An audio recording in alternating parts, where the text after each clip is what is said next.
Well, Kris, after a painful wait of 2 days, this franchise finally has a defenseman get a hat trick.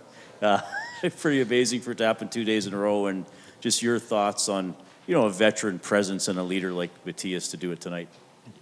Yeah, pretty remarkable tonight what happened with, just the back-to-back hat tricks, and then Matias, playing as many games as he has, and then finally getting his first. He told me he was close to getting a hat trick a long time ago. Had a situation where he had an empty net opportunity, missing that, but tonight he wasn't missing that. That was right down the middle. And, it's good. It's nice to have those guys. And, I don't think it was the odds of him scoring a hat trick tonight were probably pretty low. And, it's pretty exciting. He's been playing really good hockey, and the fact that he got 3 tonight, everyone's really happy for him. So you guys took control in that less than 4-minute sequence with the 4 goals in the second period. And you had some other chances in and around then as well. What do you think really tilted it in your favor then? I think we checked really well through the neutral zone, denied the blue line. I think there was 2 goals exactly where we forced a turnover, and we just countered immediately, led to the goals. And you want your defenseman getting involved in the play, and if there's some space, if you can beat your check up the ice, you want them to join. And we saw that from our defenseman. And then, Stastny's goal was a little fortunate, get a bounce there, but obviously he shot there with purpose rather than just, you shoot across the grain, that weak side, that happens. It's not a little bit of luck to it, but obviously you have enough bodies there, something usually good happens. So, I thought our defense have been playing really well. Kris, for a large part of the third period, they were really pressuring you. What were they doing, and you had trouble getting the puck out of your end? Oh, they were forechecking really hard. Their D were sitting on top of us all the time, and playing like that, there's cons and pros. And the one pro is you end up getting a lot of offensive zone time. The con is, if you do that all the time, you end up giving some odd man rushes up and really good scoring chances. And, I think we were only able to get 1 tonight, in the third period from their, aggressive forecheck with their D sitting down on our wingers. But I don't think we handled it very well. We didn't, we didn't make the play, whether the defenseman was giving our wingers a bad pass or our wingers weren't able to just advance the puck. What did you think of Samansky? I thought he played really well. Obviously tonight, +2, almost a goal, and he's he adds a little speed to our lineup, and I think he's smart. He's reliable. So, for his first game, there's a lot of jitters, but it was a good start.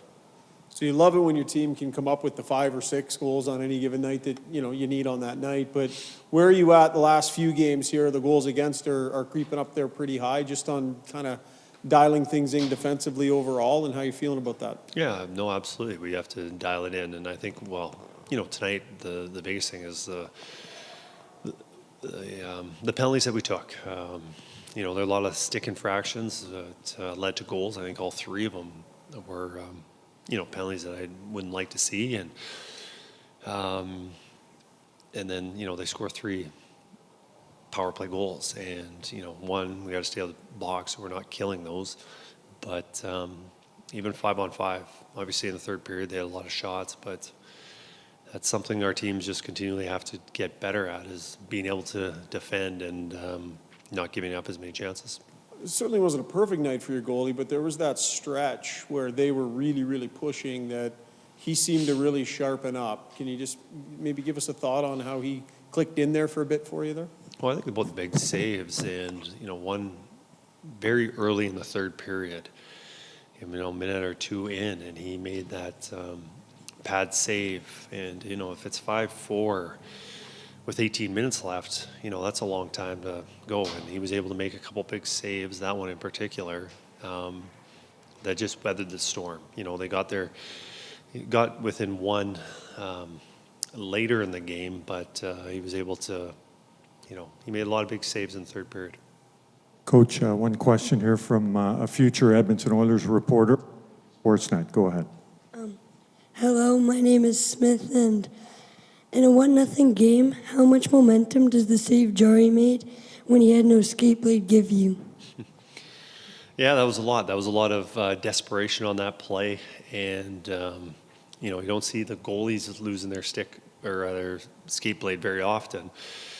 And I wasn't sure exactly what happened. I thought maybe he got clipped. I thought he got interfered to get out of position like that. And obviously later I saw the skate blade miss. But scoring that first goal and having a lead is very important. And I'd like to see what Jari did on that play to be desperate to get it in the net to prevent that goal. Thank you. Kris, And by the way, that was the best question I got all day. Kris, your team tonight was actually only the 5th win all year. When you gave up, the first goal, were able to come back. And for a team that's as high scoring, any reason why you feel you've struggled to come from behind when giving up the first goal as much? Last year, you were one of the better teams after giving up the first goal. Yeah, I really don't know. I think we had a come from behind or a couple early in the year. I know I think about the Utah and Montreal games early in the season. We had some come from behinds, but after that, there hasn't been very many. And why I'm not sure, but something that we've been good at before, and having that being resilient and battling through that. But I don't have an answer for that. Thanks, guys.